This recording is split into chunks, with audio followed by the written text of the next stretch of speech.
Ya, sahabat Jalan Pesiran, sekarang kita mau masuk ke rumah jamur. Bagaimana sih cara budidaya jamur di agrowisata Ragunan? Selamat siang, Pak. Siang, Pak. Dan Pak siapa, Pak? Erik. Oh, Pak Erik. Iya. Pak, saya dari Jalan Pesiran.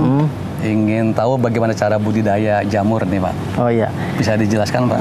Jadi kalau kita di Agrowisata Ragunan, sebenarnya untuk budidaya jamur kita lebih ke edukasi komersial. Jadi memang tidak banyak di dalam. Untuk budidayanya sendiri kita masih beli backlog ya. Jadi belum produksi sendiri. Jadi kita masih beli backlog dari pembudidaya. Lalu nanti kita budidayakan di sini. Boleh kita lihat, Pak, proses pembuatannya, Pak? Lihat. Ya, sekarang kita masuk ke rumah jamur. Ya. Nah, ini yang disebut dengan backlog, Pak. Ya, ya. Jadi untuk pembuatannya ini bahan-bahannya di dalam ini adalah serbuk gergaji, betakul dan dedak. Nah, itu dicampur jadi satu, lalu dimasukkan di dalam plastik, lalu kita taruh niva jamurnya. Jadi yang putih ini adalah niva jamur tiramnya. Ya, Jadi, awalnya dia tidak putih, dia masih si serbuk gergaji ini warnanya coklat gitu.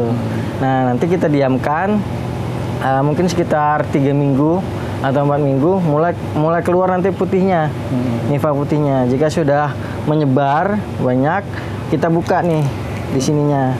Nah, jadi kayak seperti ini. Nah, nih seperti ini. Nah, kita buka.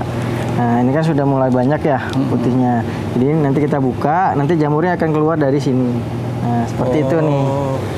Nah, ini yang sudah ini keluar yang jamurnya. sudah. Betul. Nah, ini jamurnya. Nah, ini yang belum mekar. Nah, untuk kemekarnya ini bisa besok pagi, Pak. Gak jangka waktu dia dari pertama backlog pertama dia sampai tumbuh tunas awal tuh? Kalau dari awal backlog itu kisaran sekitar 4 minggu kita buka plastik. Oh, 4 minggu buka plastik. Kita buka plastik sekitar 1 minggu.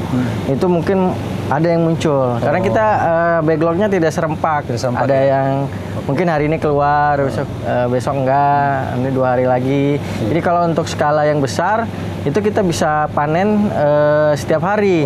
Ataupun mungkin bisa di pagi dan sore. Kalau satu wadah ini dia recovery-nya tumbuh kembali itu kalau kami amati mungkin sekitar 1 mingguan keluar lagi sih. Baru keluar lagi.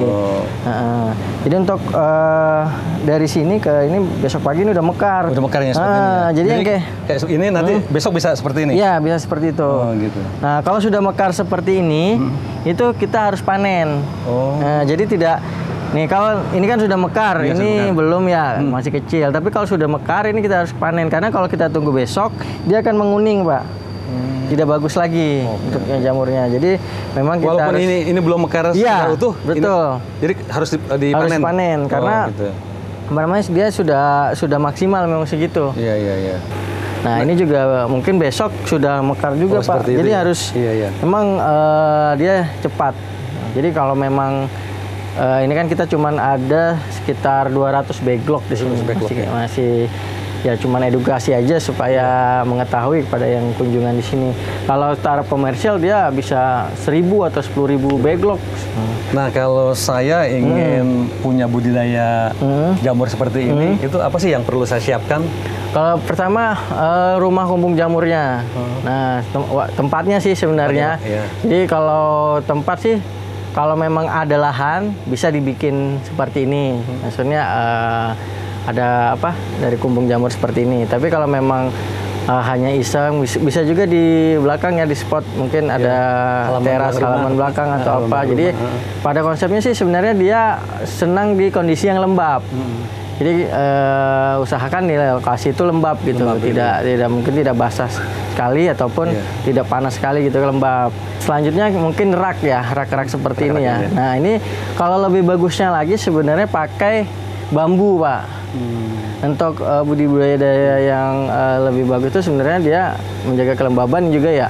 Itu bambu. Jadi ini rangka semua ini bambu, atau kayu. Tapi kalau nah ini kan kita karena kalau bambu kan kita ganti-ganti terus ya, agak repot makanya kita pakai ini. Tapi sebenarnya untuk lebih optimalnya itu kayu atau bambu. Lalu untuk perawatan sendiri itu biasanya kalau dia taraf yang besar itu bisa setelah panen pagi itu kita sprayer, kita semprot tapi pakai sprayer embun berkabut gitu.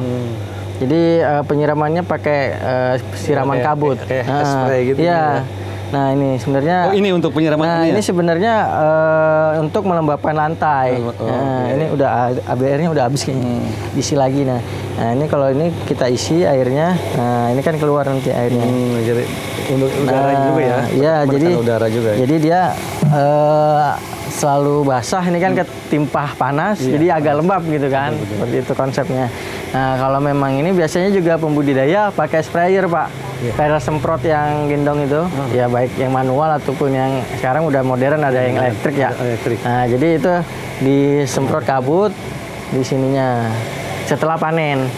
Dari nilai bisnisnya gitu ya. Kalau kita budidaya jamur ini nilai bisnisnya gimana nih Pak? Sebenarnya kalau di perkotaan ya kayak di Jakarta ini masih peluang yang bagus ya, masih sedikit pembudidaya di sini. Dan ya kalau untuk jamur-jamur seperti ini kan harganya lumayan ya, apalagi di swalayan itu lumayan.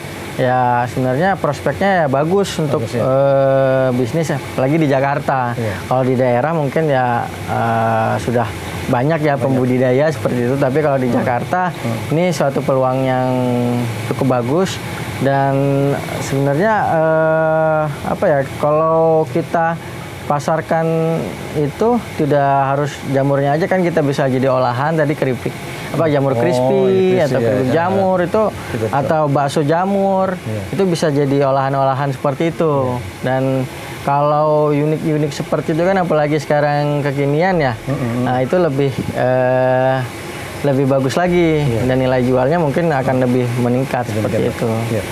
Dan juga jamur ini kan tidak terlalu memakan tempat ya, jadi ini bisa kita bikin rak-rak. Jadi untuk kondisi Jakarta yang lahannya itu sempit, terbatas seperti itu, ya ini juga menjadi alternatif juga. Jadi kita bisa bikin rak ke atas, jadi tidak memerlukan lahan yang terlalu lebar gitu, bisa vertikal ke atas. Jadi seperti itu. Jadi yang bisa cocok lah di Jakarta gitu. Jadi kita bisa memanfaatkan lahan-lahan kita mungkin di rooftop juga, selain ada tanaman-tanaman sayuran, mungkin bisa dibikin juga kumbung jamur yang naik ke atas. Supaya bisa tumbuh apa? Jamurnya ini ada maintenance-nya nggak? Kalau kami sih di sini yang penting menjaga kelembabannya sih. Kelembabannya aja. Jadi apa cuma itu aja ya? Cuma untuk tumbuh jamur kelembaban dari apa kondisi di sini itu yang harus kita atur sih. Jadi penyemprotannya sehari maksimal 2 kali. Kalau untuk ke backlognya itu bisa pagi dan sore sih. Tapi ya 2 kali maksimal. Tapi biasanya satu aja sih. Satu kali aja. Kita menyesuaikan juga dengan cuaca di luar gitu. Kalau memang pagi kan kita biasanya pagi habis panen kita sprayer kabut. Nah itu kabut yang ada sih dia nozzle-nya yang kabut Pak, pengkabut seperti ini. Kayak lebih halus lagi ya? Halus dia, jadi nggak langsung kayak nggak langsung. Iya seperti itu, butiran-butiran kecil. Ya terima kasih Pak Erik atas informasinya. Ini informasi yang sangat berharga. Mudah-mudahan sahabat Jalan Peciran bisa menimba ilmu dari keterangan Pak Erik ini. Ya.